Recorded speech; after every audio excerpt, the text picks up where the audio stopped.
Bismillahirrahmanirrahim. Assalamu alaikum, dear students. I hope all of you will be fine. Myself Tahir Mahmood Rao. तो sir आज हम start कर रहे हैं second year chemistry new book. तो sir new जो book है हमारे पास उसका आज हम देखते हैं lecture 1 chemistry 12 new book chapter 17 lecture 1। तो लेक्चर 1 में स्टार्ट करने से पहले हम थोड़ा सा बुक को इंट्रोडक्शन देख लेते हैं कि अब जो हमारी नई बुक आई है केमिस्ट्री की उसमें कितने हमारे पास चैप्टर्स हैं और क्या क्या उनके नेम्स हैं। तो आइए से स्टार्ट करते हैं। देखें अब ना चैप्टर नंबर 17 से स्टार्ट है हमारी बुक, क्योंकि चैप्टर नंबर 16 तक फर्स्ट ईयर की बुक में थे। तो यहाँ पे चैप्टर नंबर 1 है ना, उसको हम चैप्टर नंबर 17 कहेंगे। तो चैप्टर 17 हमारा फर्स्ट चैप्टर है, इसका नेम है group 2 elements. Group 2 elements students, group 2 elements को हम सेकेंड ए भी कहते हैं, ग्रुप सेकेंड ए। और इसमें हम पढ़ेंगे ग्रुप सेकेंड ए के जो एलिमेंट्स हैं उनके बारे में। All you know beryllium, magnesium, calcium, strontium, barium and radium. तो ये आपके पास है ग्रुप नंबर 2। तो इसको याद आप लोग करते होते हैं, बड़ी मच का सर बड़ा। तो ये चैप्टर आपके पास। नेक्स्ट चैप्टर है उसमें है ट्रांजिशन मेटल्स या ट्रांजिशन एलिमेंट्स। तो इसमें स्टूडेंट्स वैसे तो ट्रांजिशन एलिमेंट्स में दोनों चीज़ें आती हैं, आपको पता है डी ब्लॉक एलिमेंट्स हैं और एफ ब्लॉक एलिमेंट्स हैं, तमाम को हम बोलते हैं ट्रांजिशन मेटल्स। लेकिन यहाँ पे हम स्पेसिफिक डी ब्लॉक, जो डी ब्लॉक है, डी ब्लॉक में भी 3D सीरीज पे ज़्यादा फोकस होगा हमारा यहाँ पे। तो ये हम ट्रांजिशन मेटल्स, तो ये जो पहले 2 चैप्टर हैं 17 और 18, इन 2 चैप्टर्स का स्टूडेंट ताल्लुक है हमारे पास इनऑर्गेनिक केमिस्ट्री से। Inorganic chemistry.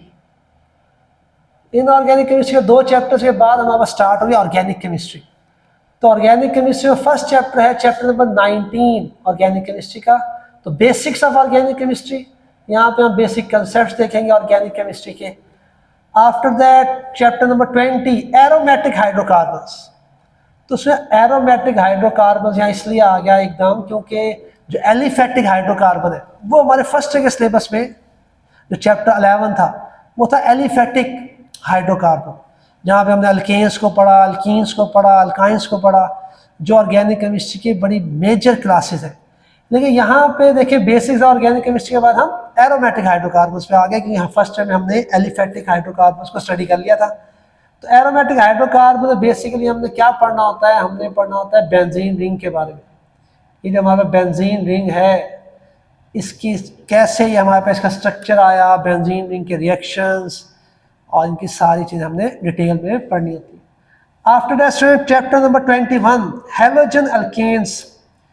तो हैलोजन अल्केन्स में हमने पढ़ना होता है, जैसे आपने पढ़ा हुआ देखा हुआ हैलोजन अल्केन्स, अल्केन्स के साथ हैलोजन जुड़ जाए तो जैसे आप कहते हो CH3Cl, ठीक है। तो ये आपके पास मिथाइल क्लोराइड है, ठीक है। तो ये हैलोजन अल्केन्स में आता है। तो इसी तरह इसमें हम चैप्टर 21 में हैलोजन अल्केन्स के बारे में पढ़ेंगे। इसी तरह hydroxy compounds, chapter number 22 hydroxy compounds. यहाँ पे अल्कोहल्स के बारे में हम डिस्कस करेंगे स्टूडेंट। अल्कोहल्स, हाइड्रोक्सी कहते हैं OH को। तो ऐसे आपके ऑर्गेनिक कंपाउंड जिनमें OH मौजूद हो तो उसे हाइड्रोक्सी बोलते हैं। तो यहाँ पे हम अल्कोहल्स को बेसिकली डिस्कस करेंगे। अल्कोहल्स फैमिली जो हमारे पास होता है, जैसे हम बोलते हैं CH3OH, मिथाइल अल्कोहल या C2H5OH, इथाइल अल्कोहल, इस तरह के जो कंपाउंड्स हैं उनकी प्रिपरेशन, उनके reaction etcetera. After that chapter number 23, तो यहाँ पे हम देखें carbonyl compounds and carboxylic acids, ये चैप्टर का नेम है। तो कार्बोनिल कंपाउंड में स्टूडेंट्स कार्बोनिल ग्रुप मौजूद होता है, तो इसे बोलते हैं कार्बोनिल ग्रुप, C+O, ये कार्बोनिल ग्रुप है। तो ऐसे कंपाउंड जिनमें कार्बोनिल ग्रुप मौजूद है उन्हें बोलते हैं कार्बोनिल कंपाउंड्स। तो कार्बोनिल कंपाउंड में हम 2 यहाँ पे क्लासेस डिस्कस करेंगे, एल्डिहाइड्स एंड कीटोन्स, और साथ में हमारे पास आ जाएंगे कार्बोक्सिलिक एसिड्स। तो कार्बोक्सिलिक एसिड्स में कौन सा फंक्शनल ग्रुप होता है, ये वाला C+OOH। तो ये मौजूद होता है फंक्शनल ग्रुप कार्बोक्सिलिक एसिड्स में। साथ में इस चैप्टर में कुछ और एडिशनल चीज़ें भी हैं, जैसे एस्टर्स या साइल क्लोराइड फैमिली, एस्टर्स फैमिली, उनका भी थोड़ा थोड़ा पोर्शन ऐड किया गया है। तो फिर ये थे हमारे पास। उसके बाद चैप्टर नंबर 24, ये नया चैप्टर हमारे पास, यानी नया इस लिहाज से कि पहले ये एफएससी में नहीं होता था, जो पहले एफएससी में चीज़ नहीं थी ना, तो वो इस लिहाज से नया। तो ऑर्गेनिक नाइट्रोजन कंपाउंड्स, तो ऑर्गेनिक नाइट्रोजन कंपाउंड्स में हम दो फैमिलीज यहाँ पे हैं आपके पास, अमाइंस एंड अमाइड्स। तो इनमें आपके कार्बन के साथ नाइट्रोजन इन्वॉल्व होगा, ठीक है, ऑर्गेनिक नाइट्रोजन कंपाउंड्स। जब भी ऑर्गेनिक का वर्ड आता है तो यहाँ पे समझे कार्बन की बात हो रही थी, कार्बन के साथ कोवलेंट बॉन्ड बनेगा और नाइट्रोजन का बनेगा, तो ऐसे कंपाउंड्स में बोलेंगे ऑर्गेनिक नाइट्रोजन कंपाउंड्स, अमाइंस और अमाइड्स फैमिली। नेक्स्ट उसके बाद जो न्यू चैप्टर ऐड हुआ है हमारे पास, यहाँ पे ये नया चैप्टर पहले एफएससी में नहीं था, ऑर्गेनिक सिंथेसिस। तो ऑर्गेनिक सिंथेसिस, सिंथेसिस कहते हैं किसी चीज़ को बनाना, तो ऑर्गेनिक कंपाउंड्स को हमने बनाना है, तैयार करना है। तो ऑर्गेनिक कंपाउंड्स में हमारे पास आ जाती है ड्रग्स हैं, ये फार्मास्यूटिकल, जितनी भी चीज़ें होती हैं ये सारी ऑर्गेनिक होती हैं। तो इस चैप्टर में हमने सिंथेसिस देखनी है ऑर्गेनिक कंपाउंड्स की, फार्मास्यूटिकल प्रोडक्ट्स कैसे बनती हैं और ड्रग्स कैसे तैयार होती हैं। और बड़ा इंपॉर्टेंट यहाँ पे एक टॉपिक है AI, use of artificial intelligence in drug designing. तो यानी बहुत सारी नई चीज़ें यहाँ पे ऐड हुई हैं सिंथेसिस के साथ, तो ये देखेंगे चैप्टर 25 में। तो स्टूडेंट उसके बाद पॉलीमर्स, पॉलीमर्स, तो ये जो इसमें हम पॉलीमराइजेशन को पढ़ेंगे, पॉलीमराइजेशन के प्रोसेस को हम पढ़ेंगे इस चैप्टर में, यानी छोटे स्मॉल मॉलिक्यूल यानी मोनोमर्स जुड़ते हैं और पॉलीमर्स बनते हैं। जैसे हमने देखा पॉलीथीन, बहुत सारे इथीन के मॉलिक्यूल्स जब जुड़ते हैं स्टूडेंट्स, तो पॉलीथीन, पॉलीथीन जो है वो पॉलीमर है, पॉलीमराइजेशन के प्रोसेस है पॉलीथीन। एक ना PVC आपने वर्ड सुना है, PVC पाइप्स हैं, पॉलीविनाइल क्लोराइड, बहुत सारे विनाइल क्लोराइड जुड़ते हैं और PVC पॉलीविनाइल क्लोराइड बन जाते हैं। इधर नायलॉन है पॉलीमर, तो बहुत सारे पॉलीमर्स हमें यहाँ पढ़ेंगे और वो पॉलीमराइजेशन के प्रोसेस से जुड़ के बनते हैं। तो उसमें ये जो सारे हैं ना, ये सारे जो चैप्टर्स हैं, यानी यहाँ से स्टार्ट करें चैप्टर नंबर 19 से, चैप्टर नंबर 19 से ये चैप्टर नंबर आपका 26, ये हमारा पोर्शन है ऑर्गेनिक केमिस्ट्री का, ऑर्गेनिक केमिस्ट्री। तो ये जो इसे पॉलीमर केमिस्ट्री भी अगर ज़्यादा स्पेसिफाई करें तो इसे पॉलीमर केमिस्ट्री से भी हम रिलेट कर सकते हैं, पॉलीमर्स को पॉलीमर केमिस्ट्री नहीं, इसे ऑर्गेनिक, ब्रॉडली इसे ऑर्गेनिक केमिस्ट्री में भी हम कह सकते हैं कि broadly polymer are related to organic chemistry. अगर हम बिल्कुल स्पेसिफाई करें तो पॉलीमर केमिस्ट्री भी एक ब्रांच ऑफ केमिस्ट्री है, तो उससे बिल्कुल स्पेसिफाई भी किया जा सकता है इसको। तो यहाँ तक ये ऑर्गेनिक केमिस्ट्री है हमारी, चैप्टर नंबर 26 तक। ये आपका बड़ा इंपॉर्टेंट पोर्शन है। उसके बाद नेक्स्ट चलते हैं सर चैप्टर नंबर 27, बायोकेमिस्ट्री। तो बायोकेमिस्ट्री आपने बार बार ये चीज़ें पढ़ी हुई है, ये तो वही है चीज़ें तकरीबन। कार्बोहाइड्रेट्स पढ़ेंगे यहाँ पे आप, कार्बोहाइड्रेट्स हैं, प्रोटीन्स आ गया, लिपिड्स, ठीक है, साथ में आपका न्यूक्लिक एसिड्स है। तो इस तरह की जो टर्मिनोलॉजीज आप पढ़ेंगे बायोकेमिस्ट्री के अंदर। तो ये बायोकेमिस्ट्री है चैप्टर का नाम, तो इसका ताल्लुक भी बायोकेमिस्ट्री से है, ब्रांच ऑफ केमिस्ट्री बायोकेमिस्ट्री। उसके बाद फिर ये जो नई चीज़ें ऐड हो गई हैं, ये न्यू, पहले ये आपकी जो एफएससी में नहीं होते थे चैप्टर्स, अब ये 3 चैप्टर इंक्लूड हुए। तो क्रोमेटोग्राफी, तो पहले जो क्रोमेटोग्राफी जैसे एक ही टॉपिक था हमारे पास, यानी पेपर क्रोमेटोग्राफी। अब क्रोमेटोग्राफी का चैप्टर थोड़ा सा इसे ब्रॉड कर दिया है, तो यहाँ पे हम पढ़ेंगे, यहाँ पे हम पेपर क्रोमेटोग्राफी भी पढ़ेंगे, यहाँ पे हम thin layer TLC thin layer chromatography पढ़ेंगे, और यहाँ पे हम गैस क्रोमेटोग्राफी पढ़ेंगे। तो सो ये गैस क्रोमेटोग्राफी जो है ना, ये हम पहले नॉर्मली हम पढ़ा करते थे BS में जाके, TLC भी सिर्फ paper chromatography FSC first year में थी, जो ओल्ड हमारी FSC का सिलेबस होता था। बाद यहाँ पे क्रोमेटोग्राफी का एक पूरा चैप्टर दे दिया गया है, और यहाँ पे ये टेक्निक्स हम पढ़ेंगे। After that chapter number 29 spectroscopy 1। तो स्पेक्ट्रोस्कोपी के 2 चैप्टर्स हैं, स्पेक्ट्रोस्कोपी 1, स्पेक्ट्रोस्कोपी 2। तो यहाँ पे भी बहुत सी नई चीज़ें ऐड की गई हैं। आप देखो स्पेक्ट्रोस्कोपी 1 जो है, यहाँ पे हम पढ़ेंगे हम UV spectroscopy, ultraviolet spectroscopy, IR, infrared spectroscopy, mass spectroscopy. ये हम 3 टेक्निक्स बड़ी इंपॉर्टेंट स्पेक्ट्रोस्कोपी की हम पढ़ेंगे। यहीं पे हम मैस स्पेक्ट्रम के बारे में spectrum, mass spectrum, atomic spectrum जो है, ठीक है, इसके बारे में पढ़ेंगे। तो ये आपका आ गया। उसके बाद नेक्स्ट है स्पेक्ट्रोस्कोपी 2। तो यहाँ पे हम बहुत ही important NMR, nuclear magnetic resonance spectroscopy, इसके बारे में हम डिस्कस करेंगे। मज़ीद इसकी टाइप्स होती हैं वो हम देखेंगे। तो ये भी ये न्यू चैप्टर्स हैं, बड़े इंपॉर्टेंट, ये आपके ऐड हो गए यहाँ पे। तो तीनों जो चैप्टर हैं इनका ताल्लुक किससे है? इनका ताल्लुक है एनालिटिकल केमिस्ट्री से, एनालिटिकल केमिस्ट्री। तो 3 चैप्टर न्यू ऐड हुए, वेरी इंपॉर्टेंट और बड़े कंसेप्चुअल चैप्टर्स हैं, इनको अच्छे से आपने सीखना है। आफ्टर दैट चैप्टर नंबर 20 है, सॉरी 31 में हम क्या कहेंगे? Materials and energy, materials and energy. तो ये मटेरियल्स एंड एनर्जी है ना, इस चैप्टर का ताल्लुक है हमारा फिजिकल केमिस्ट्री से, फिजिकल केमिस्ट्री।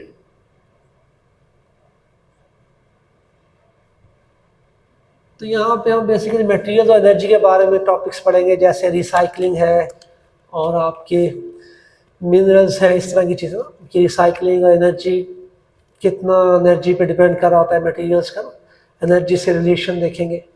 तो आफ्टर दैट चैप्टर नंबर 32, यहाँ पे जी मेडिसिन्स हैं, medicines, agriculture and industry.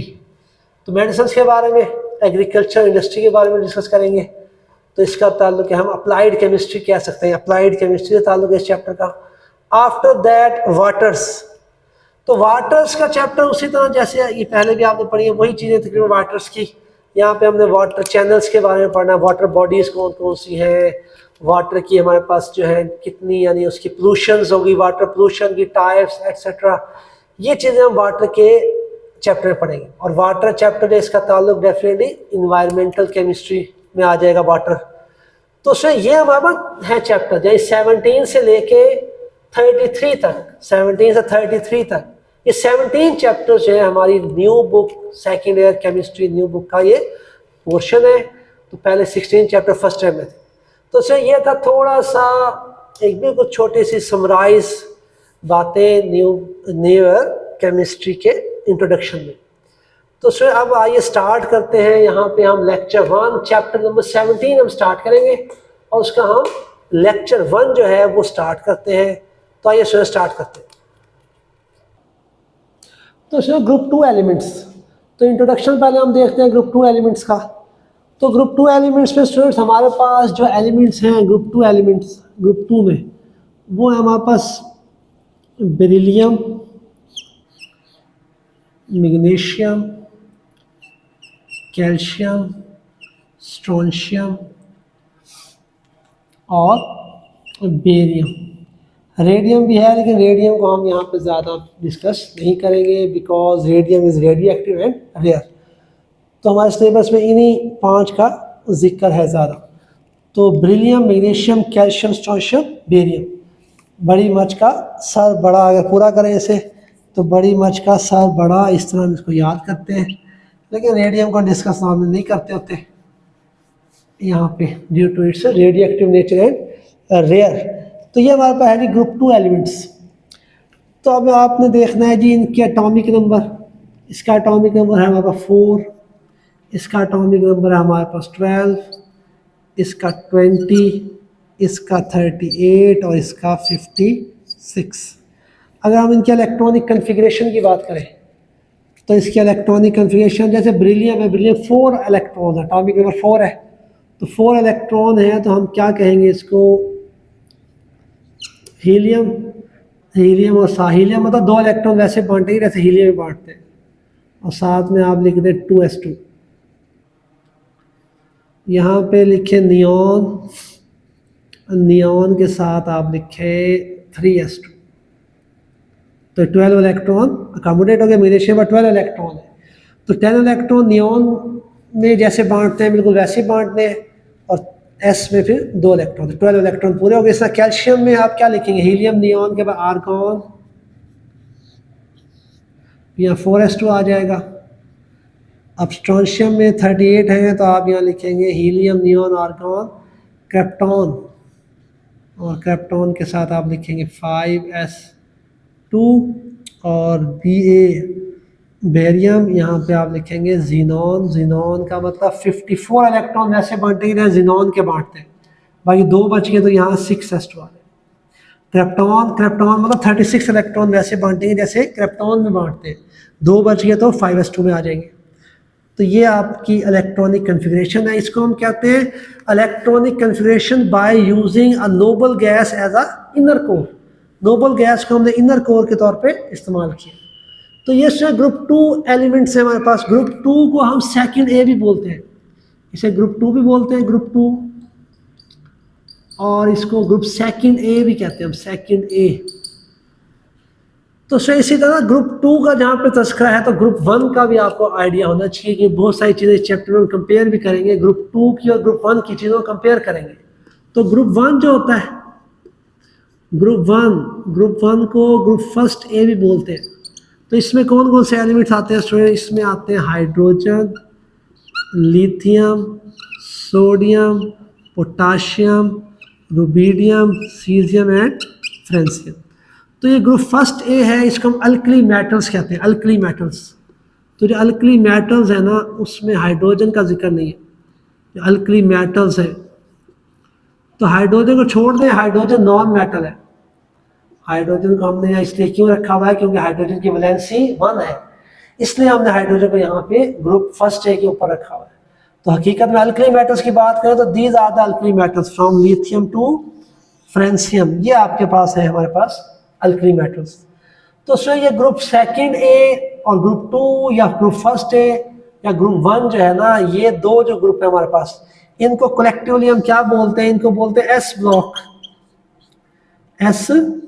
S block elements है, एस ब्लॉक एलिमेंट्स। अब इनको एस ब्लॉक एलिमेंट्स क्यों कहते हैं, इनको इसलिए एस ब्लॉक एलिमेंट्स कहते हैं अगर आप इनमें से किसी भी एलिमेंट की इलेक्ट्रॉनिक कन्फिग्रेशन करेंगे तो last electron will be inter into S subshell या एस ऑर्बिटल। तो आखिरी इलेक्ट्रॉन एस ऑर्बिटल में या एस सबशेल में इंटर होगा।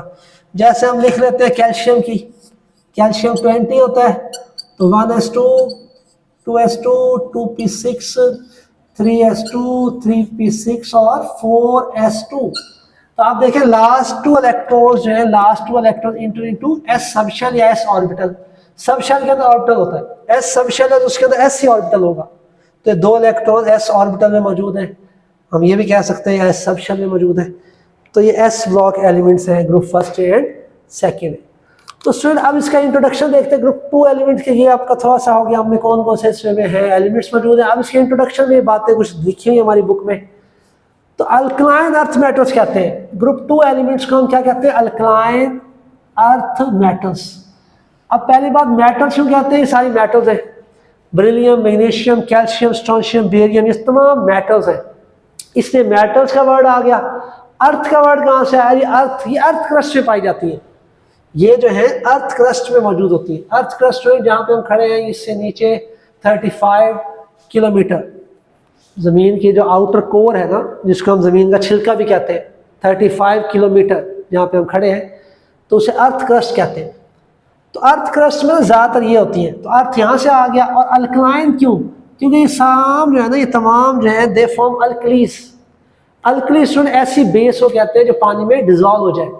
अगर कोई बेस है वो पानी में डिजॉल्व हो रही है तो उस बेस को हम अल्कली भी कह सकते हैं, बेस भी कह सकते हैं। और अगर कोई बेस है तो बेस लेकिन पानी में डिजॉल्व नहीं होती तो उसे हम बेस कहेंगे, फिर अल्कली नहीं कहेंगे। तो इनको हम अल्कलाइन इसलिए कहते हैं, ऑल फॉर्म अल्कलीज। जैसे मैग्नीशियम की बात करूं, अब Mg को जोड़े O2 के साथ तो क्या बनेगा, पहले MgO, ये 2Mg plus O2 gives you 2MgO। अब मैग्नीशियम ऑक्साइड बन गया। अब मैग्नीशियम ऑक्साइड को अगर पानी में डिजॉल्व कर देंगे तो क्या बनेगा, MgOH ट्वाइस, और साथ में क्या बन जाएगा हमारे पास H2। इसको बैलेंस कर ले तो यहाँ पे 2 लगा दें। तो आप देखें मैग्नीशियम ने पहले क्या बनाया, magnesium oxide, metallic oxide, metal plus oxygen metallic oxide बना। इसी मेटालिक ऑक्साइड को पानी में डालेंगे तो it will gives you alkali यानी बेसिक सोल्यूशन मिलेगा, अल्कलाइन सोल्यूशन मिलेगा। तो इस वजह से हम इन्हें अल्कलाइन भी कहते हैं। तो alkaline earth metals group 2 elements are also called alkaline earth metals. उसके बाद their reactivity is between highly reactive alkali metals and less reactive transition metals. तो स्टूडेंट ये आपके ग्रुप 2 एलिमेंट्स है ना, इनकी जो रिएक्टिविटी है वो अल्कली मेटल से कम है। ये ग्रुप 2 और ये अल्कली मेटल्स, तो इनकी रिएक्टिविटी जो है ना ये इतनी रिएक्टिव नहीं है जितनी अल्कली मेटल्स रिएक्टिव है। क्योंकि आपको पता है अल्कली मेटल्स जो है इनका जो है साइज बड़ा है। जब हम किसी पीरियड में लेफ्ट टू राइट आते हैं तो साइज डिक्रीज करता है। तो अल्कली मेटल्स का साइज बड़ा है, साइज बड़ा होगा तो आयनिक एनर्जी कम होगी, आराम से इलेक्ट्रॉन लूज हो जाएगा। तो अल्कली मेटल्स की रिएक्टिविटी ज़्यादा है as compare to alkaline earth metals. तो हम कहते हैं कि अल्कलाइन अर्थ मेटल्स की रिएक्टिविटी यानी ग्रुप 2 की जो रिएक्टिविटी है वो ग्रुप 1 से कम है रिएक्टिविटी, लेकिन ट्रांजिशन मेटल्स से ज़्यादा है। ट्रांजिशन मेटल जो इस साइड पे आती है कि अगर हम स्केच बनाएं, अगर हम इस तरह स्केच बना लें पीरियोडिक टेबल का, तो पीरियोडिक टेबल में पहले आपका यहाँ पे ट्रांजिशन मेटल्स यानी आपका 1s है, 2s है, उसके बाद यहाँ पे नीचे क्या है ट्रांजिशन मेटल्स। तो ट्रांजिशन मेटल से जो आपका है ना, सॉरी 1s क्यों कह रहा हूँ, फर्स्ट है, सेकंड है और ट्रांजिशन मेटल्स। तो ये दरमियान में आ रही है ना, ये दरमियान में आ गई सेकंड है। तो फर्स्ट ए से इनकी रिएक्टिविटी फर्स्ट ए से कम है रिएक्टिविटी सेकंड ए की, लेकिन ट्रांजिशन मेटल्स जो होती है उनसे ज़्यादा ये रिएक्टिव मेटल्स होती है। जो एस ब्लॉक की मेटल दोनों ज़्यादा रिएक्टिविटी होती है। ट्रांजिशन मेटल्स की मेटल्स तो हैं लेकिन उनकी रिएक्टिविटी एस ब्लॉक की मेटल से कम होती है उनकी रिएक्टिविटी। तो नेक्स्ट पॉइंट देखते हैं स्टूडेंट। नेक्स्ट जो हमारा पॉइंट है वो क्या है, वो है जी calcium and magnesium are among the 8 most widely occurring elements in earth crust. Earth crust में जो पहले आपके ज़्यादा जो पहले 8 ज़्यादा मिकदार में एलिमेंट्स पाए जाते हैं ना अर्थ क्रस्ट में, तो top 8 most widely occurring elements उनमें कैल्शियम भी मौजूद है और मैग्नीशियम भी मौजूद है। ये एमसीक्यू पूछा जा सकता है। उसका बेरिलियम और कॉपर, बेरिलियम और कॉपर को आप जोड़ें तो एक अलॉय बनेगी, दोनों मेटल्स हैं। तो बेरिलियम कॉपर अलॉय जो है ना बहुत ही ज़बरदस्त शानदार अलॉय होती है, ये बहुत ही इसकी स्ट्रेंथ ज़्यादा होती है और हम इनको एरोस्पेस मटेरियल्स बनाने में तैयार करते हैं, इस्तेमाल करते हैं। एरोस्पेस मटेरियल्स ये जो आपके प्लेन्स होते हैं, जहाज़ जो होते हैं आपके मुसाफिर त्यारे होते हैं या जंगी जहाज़ होते हैं, एरोस्पेस मटेरियल्स। उसके बाद मैग्नीशियम जो है very important part of chlorophyll. Chlorophyll को सुन हम कहते हैं ग्रीन, यानी आपका ये ग्रीन मैटर, ग्रीन मैटर है। ये आपके जो है ग्रीन जो होते हैं हमारे पास, जो हमारे पास लीव्स होते हैं वो ग्रीन कलर के होते हैं due to presence of chlorophyll. तो इसको हम ग्रीन मैटर भी बोलते हैं क्लोरोफिल को। तो क्लोरोफिल का अगर आप स्ट्रक्चर देखेंगे, क्लोरोफिल के स्ट्रक्चर के बिल्कुल सेंटर में कौन सी मेटल होती है, मैग्नीशियम मेटल मौजूद होती है। स्ट्रक्चर तो ऐसा क्लोरोफिल का बड़ा ही कॉम्प्लेक्स है, तो बस उस स्ट्रक्चर के जो बिल्कुल सेंटर में मैग्नीशियम मेटल पाई जाती है। ये भी एमसीक्यू आ सकता है। उसके बाद ये जो है आपके पास magnesium, calcium, strontium, barium, radium, तो जब इनको आप बर्न करते हो ना तो ये बहुत ही खूबसूरत कलर्स इमिट होते हैं। तो ये जो आपकी मेटल्स हैं, तो इसलिए हम इनको एसेंशियल कंपोनेंट्स ऑफ फायरवर्क, आतिशबाजी में ये जो मेटल्स हैं वो इस्तेमाल की जाती हैं due to their bright brilliant colours जो ये आतिशबाजी में शो करती हैं। तो उससे ये था हमारा इंट्रोडक्शन। ये हमने इंट्रोडक्शन पढ़ लिया, चैप्टर नंबर 17 लेक्चर 1 हमारा ये इंट्रोडक्शन हो गया। इसको आप रीड आउट कर लेंगे इंट्रोडक्शन को for MCQs and just for knowledge. After that student next जो है ना हमारे पास वो है 17.1। तो ये जो टॉपिक है इसमें एक टेबल आपको दिया गया है, उस टेबल को आप तैयार करेंगे for MCQs point of view. वो टेबल जो है उसमें आपको मेजर चीज़ें बताई गई हैं, यानी आपके पास जो ग्रुप 2 के एलिमेंट्स हैं उनकी आयनिक एनर्जी कितनी है, इलेक्ट्रोनेगेटिविटी कितनी है, उनके एटॉमिक साइजेस कितने हैं। तो वो टेबल एक दिया गया, उस टेबल को आपने एमसीक्यूज पॉइंट ऑफ व्यू से याद कर लेना। उसके बाद नेक्स्ट जो हमारा टॉपिक है ना बहुत ही इंपॉर्टेंट शॉर्ट क्वेश्चन के तौर पे वो टॉपिक आपसे पूछा जा सकता है। टॉपिक क्या है, chemical reactivity of group 2 elements. Group 2 elements की रिएक्टिविटी के बारे में बताना है, कौन सी रिएक्टिव है, कौन रिएक्टिव नहीं है, कौन कम है और कौन ज़्यादा है और क्यों, तो ये चीज़ें आपने बतानी। तो सर देख लेते हैं हम, beryllium, magnesium, calcium, strontium, barium, तो ये आपके पास है। तो देखिए सर साइज की अगर बात करें तो साइज की बात करें तो बेरिलियम का साइज छोटा है, मैग्नीशियम उससे बड़ा हो गया, कैल्शियम का साइज उससे बड़ा, स्ट्रोंशियम का उससे बड़ा और बेरियम का उससे बड़ा। तो जब आप टॉप टू बॉटम आ रहे हो ना, टॉप टू बॉटम आप आ रहे हो ऊपर से नीचे ग्रुप में, तो साइज जो है ना इंक्रीज कर रहा है। अब साइज इंक्रीज कर रहा है तो इससे क्या होगा, इससे रिएक्टिविटी बढ़ेगी। क्या बढ़ेगी? रिएक्टिविटी इंक्रीज होगी, क्योंकि देखिए साइज बड़ा होने से क्या होता है, साइज बड़ा होने से तीन जो है ना फैक्टर्स बड़े इंपॉर्टेंट है।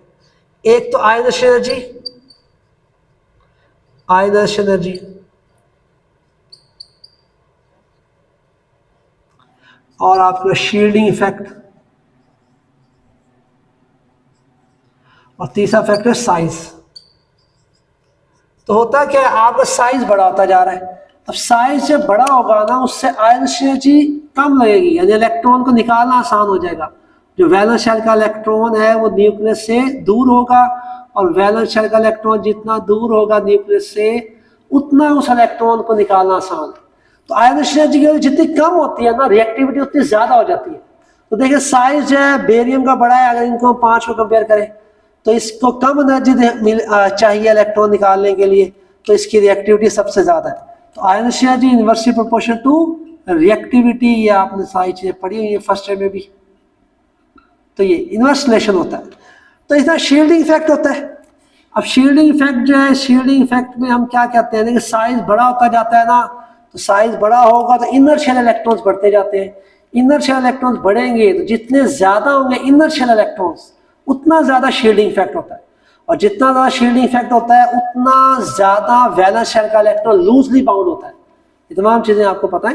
तो जितना वैलेंस शेल का इलेक्ट्रॉन लूजली बाउंड होगा उतना आसानी से वो रिमूव हो जाएगा, और जितनी आसानी से वैलेंस शेल के इलेक्ट्रॉन रिमूव हो जाते हैं ना किसी भी एटम के, उतना रिएक्टिव वो एटम होता है, उतना रिएक्टिव वो एटम या एलिमेंट होता है।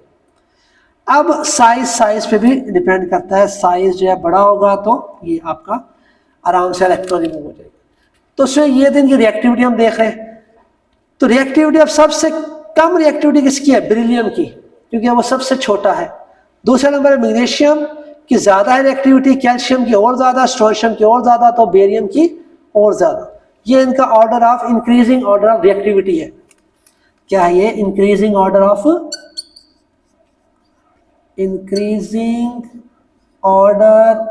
Of reactivity, increasing order of reactivity.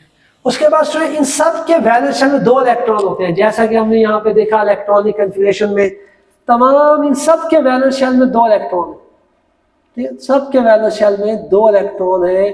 तो इनकी जनरल इलेक्ट्रॉनिक कन्फिगरेशन क्या होगी? देखिए जनरल इलेक्ट्रॉनिक कन्फिगरेशन होगी NS2, ये है जनरल इलेक्ट्रॉनिक कन्फिगरेशन इन तमाम की। तो इन सब के वैलेंस शेल में 2 इलेक्ट्रॉन होते हैं। तो ये जब 2 इलेक्ट्रॉन, ये तमाम को मैं M कहता हूँ, मेटल्स है M, दीज आर मेटल्स। अगर ये 2 इलेक्ट्रॉन लूज करेंगी तो एक किस तरह के कैटायन बनाएंगी? M+2 फॉर्म के कैटायंस बनेंगे। तो all these metals they have a tendency to lose 2 electrons and they want to form M+2 type cations। और कौन जल्दी से कैटायन बनाएगा? जाहिर बात है जिसकी रिएक्टिविटी सबसे ज्यादा है। तो सर ये शॉर्ट क्वेश्चन था हमारा, chemical reactivity of group 2 elements. तो हमने डिटेल से देख लिया साइज के लिहाज से, और रिएक्टिविटी ऑर्डर भी हमने देख लिया, और हमने देख लिया किस तरह के ये कैटायन बनाते हैं। तो सर ये हमारा शॉर्ट क्वेश्चन मुकम्मल हुआ। तो सर ये था हमारा आज का लेक्चर। तो ये तो हमारा लेक्चर 1 था, चैप्टर नंबर 17। उम्मीद है आपको समझ आया होगा, पसंद आया होगा। तो अपना बहुत सारा ख्याल रखिएगा। Thank you so much. अल्लाह हाफिज़।